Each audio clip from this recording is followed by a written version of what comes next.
Dan juga ada manfaat kita dapat dari hadis ini. Tidak boleh ada yang mengatakan iman saya di hati. Itu salah. Tidak boleh. Yang muncul di zaman sekarang, kita boleh lihat di sosial media, di YouTube, banyak orang yang muncul sebagai artis-artis yang berkata iman di hati. Kalau hati bersih, gak usah salat, gak usah puasa, gak usah amal saleh. Kenapa? Udah, hati saya bersih. Allah, bukan Allah subhanahu wa ta'ala tahu apa yang di dalam hati. Ya udah, hati saya bersih. Bukan sabda Nabi Muhammad sallallahu alaihi wasallam, Allah subhanahu wa ta'ala tidak akan lihat gerakan kalian, tapi akan lihat apa yang di dalam hati. Ya udah, hati saya udah bersih. Gak usah salah, gak usah ibadah. Ini salah faham. Ini salah faham. Bahkan malaikat akan melihat kondisi kita. Dan kata Allah subhanahu wa ta'ala di dalam Al-Quran, فَقُلْ اِعْمَلُوا فَسَيَرَ اللَّهُ عَمَلَكُمْ وَرَسُولُهُ وَالْمُؤْمِنُونَ. Allah subhanahu wa ta'ala akan lihat gerakan kita. Malaikat akan melihat gerakan kita. Rasulullah sallallahu alaihi wasallam di masa Rasulullah akan melihat kondisi gerakan sahabat Nabi Muhammad. Di masa kita sekarang, orang manusia, masyarakat, tetangga kita, orang yang samping saya salat akan menjadi saksi nanti di hadapan Allah subhanahu wa ta'ala. Ya betul, saya pernah lihat orang ini salat. Saya pernah lihat orang ini sedekah. Saya pernah lihat orang ini. Nanti kalau sudah bisa jaga ibadah-ibadah yang wajib, nanti kalau mau ibadah yang sembunyi-sembunyi silahkan. Tapi tidak boleh hanya saja di hati. Harus kalau hati betul-betul bersih, harus akan melihat dalam gerakannya, dalam gerakan yang bersih. Yang sesuai keinginan Allah subhanahu wa ta'ala, bukan sesuai keinginan kita. Saya ingin beribadah kepada Allah subhanahu wa ta'ala, tapi menurut saya, itu mohon maaf, tidak diterima. Harus kita ikut perintah Allah subhanahu wa ta'ala, sesuai keinginan Allah subhanahu wa ta'ala, sesuai perintah Rasulullah sallallahu alaihi wasallam. Itu yang baru kita diterima, baru kita dapat pahala, baru kita diampuni, baru kita dapat manfaatnya. Tapi subhanallah di hadis ini, hadis yang banyak, ketika malaikat bertanya dan Allah subhanahu wa ta'ala, dan kata Allah subhanahu wa ta'ala jawab, saya udah ampuni mereka. Kata malaikat, ada fulan bukan dari ahli majlis. Kata Allah subhanahu wa ta'ala, humul julasa la yashqa bihim jalisuhum. Mereka lah yang duduk, tidak ada satu pun yang dihina oleh Allah subhanahu wa ta'ala. Jadi salah satu rahasia dan dahsyat majlis ilmu, walaupun niat kita salah, diterima oleh Allah subhanahu wa ta'ala. Walaupun niat-niat saya gak mau duduk di majlis ilmu, tapi saya duduk dan dengar, sudah dapat ampunan, sudah dapat pahala, sudah dapat menangkat derajatnya. Walaupun niatnya masih belum sempurna, tapi ini salah satu dahsyat dan berkah majlis ilmu.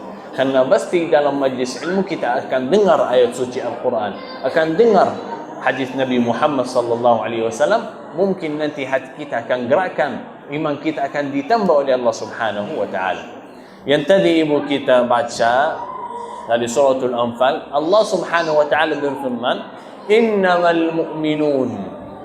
Begitu orang yang beriman, Allah subhanahu wa ta'ala akan sebut sifat orang yang mukmin.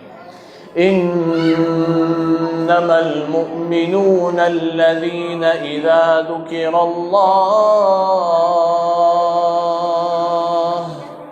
wajilat qulubuhum wa idza tuliyat 'alaihim ayatuhu zadatuhum imana wa 'ala rabbihim yatawakkalun. Allah subhanahu wa ta'ala menyebutkan sifat atau tanda orang yang beriman. Innamal mu'minuna alladhina idza dzukirallah wajilat qulubuhum. Ketika mereka mendengar firman Allah, zikir kepada Allah, mendengar ayat suci Al-Quran, mendengar hadis, mendengar hal-hal yang mengingatkan kita kepada Allah subhanahu wa ta'ala, hati mereka khusyuk, hati mereka gerakkan, hati mereka bisa dapat ketenangan. Jadi kalau kita sudah berlama-lama dengar Al-Quran, sudah berlama-lama kita duduk di majlis ilmu, sudah berlama-lama kita salat, tapi belum dapat ketenangan hati, ini mungkin tanda mohon maaf iman yang lemah. Kenapa? Itu salah faham, sering terjadi, khususnya di masa sekarang.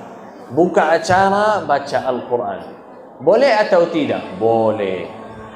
Hukumnya boleh. Tapi kalau kita lihat kondisi jamaah ketika ada yang baca Al-Quran, mulai baca Al-Quran, innamal mu'minuna alladhina idza dzukirallahu wajilat qulubuhum wa idza tuliyat alaihim ayatuhu zadatum imanan wa ala rabbihim yatawakkalun. Allah. Tapi kalau lihat ayat pertama, ayat yang kedua, Masya Allah, banyak jamaah atau semua jamaah fokus dengar. Pakai telinga, fokus dengar, berusaha menambil ilmu dari Al-Quran. Gerakan hati ada. Tapi subhanallah, lewat 2 ayat, lewat 3 ayat, sudah mulai malas. Gak mau dengar. Kapan selesai? Sudah mulai main. Sudah mulai bicara sama temannya. Sudah mulai... Itu salah. Lebih baik kalau kita gak baca aja. Gak usah baca. Kalau gak mau main-main, udah gak usah baca aja. Karena intinya dari Al-Quran biar kita bisa bertafakkur. Bukan kalau kita hanya saja baca Al-Quran biar kita dapat merasa senang. Oh, kalau seperti ini, udah itu apa bedanya Al-Quran sama musik? Gak ada beda. Boleh atau tidak? Ya boleh, tapi harus kita menghati-hatikan Al-Quran. Berhatian dengan Al-Quran. Boleh, tapi harus kita fokus. Innamal mu'minuna alladhina idza dzukirallah wajilat qulubuhum. Hati mereka akan gerakkan ketenangan hati mereka. Padahal kata Allah Subhanahu wa taala, artinya kalau hati kita belum tenang, belum ada gerakan, pasti terbalik. Pasti terbalik. Karena di masa Nabi Muhammad sallallahu alaihi wasallam ketika mereka dengar ayat yang baru turun kepada Nabi Muhammad sallallahu alaihi wasallam, mereka langsung bertanya, wa idza tuliyat alaihim ayatu zadatum imana. Dan di dalam suratul Fath ayat yang keempat kata Allah Subhanahu wa taala, wa idza ma unzilat surah, ketika ada surah atau ayat yang baru turun kepada Nabi Muhammad sallallahu alaihi wasallam, faminkum man yaqulu ayyukum zadathu hadhihi imana. Sahabat langsung bertanya sama sahabat yang lain, yang sambinia, apakah iman kamu bertambah? Kenapa? Karena mereka sudah sedang memfokus dengar Al-Quran. Apakah iman saya ditambah? Ketika kita dengar Al-Quran, harus kita tanya pada diri sendiri, apakah iman saya ditambah atau tidak? Apakah iman saya ditambah atau tidak? Karena juga terbalik, kalau kita tidak menghatikan Al-Quran, wa ammal ladzina fi qulubihim marad, dan orang yang hati mereka sakit, fazadathum rijsan ila rijsihim wa matu wa hum kafirun. Akan dengar Al-Quran tapi tidak ada ketenangan, tidak ada iman yang ditambah, tidak ada sama sekali. Kenapa? Hati sudah terkunci. Hati mereka sudah terkunci. Itu bahaya.